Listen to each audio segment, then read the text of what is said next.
Mesdames et messieurs, bonjour et bienvenue sur Yons Reborn 1. En dessous de cette vidéo, surtout s'abonner, cliquez là sur abonner pour activer la cloche pour ne pas manquer tout simplement nos prochaines vidéos. Et si vous voulez faire des dons pour nous soutenir, c'est facile. En dessous de cette vidéo, surtout toutes les informations qu'il vous faut pour faire les dons. Que Dieu vous bénisse.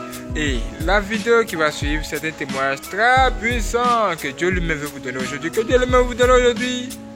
Waouh, c'est extraordinaire. Si vous avez aimé, partagez cette vidéo à tout le monde et n'hésitez surtout pas à vous abonner et let's go.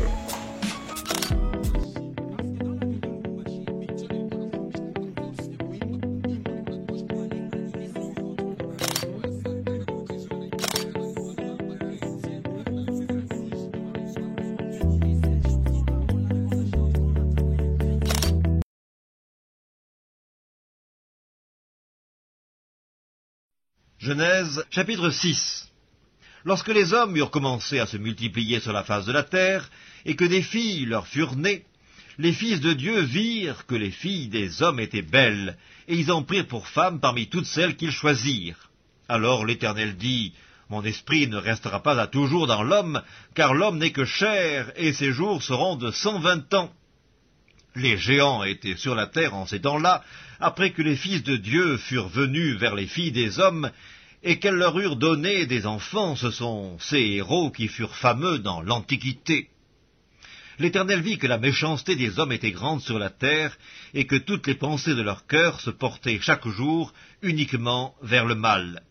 L'Éternel se repentit d'avoir fait l'homme sur la terre, et il fut affligé en son cœur. Et l'Éternel dit, « J'exterminerai de la face de la terre l'homme que j'ai créé, depuis l'homme jusqu'au bétail, aux reptiles et aux oiseaux du ciel, car je me repens de les avoir faits. » Mais Noé trouva grâce aux yeux de l'Éternel.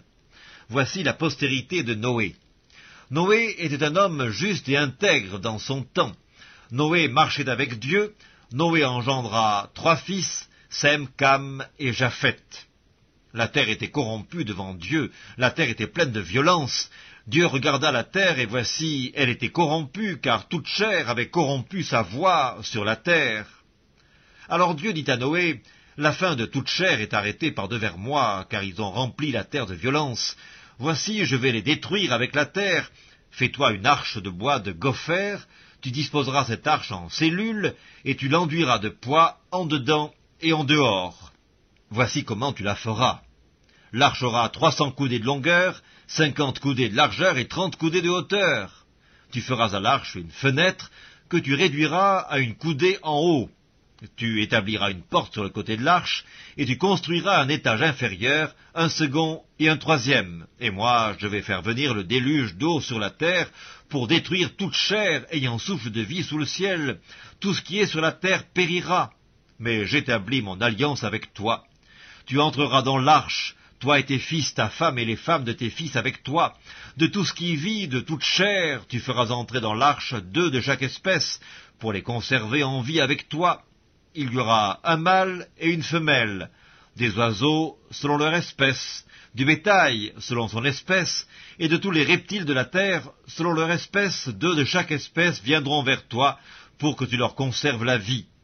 Et toi, prends de tous les aliments que l'on mange, et fais-en une provision auprès de toi, afin qu'ils te servent de nourriture, ainsi qu'à eux. » C'est ce que fit Noé. Il exécuta tout ce que Dieu lui avait ordonné.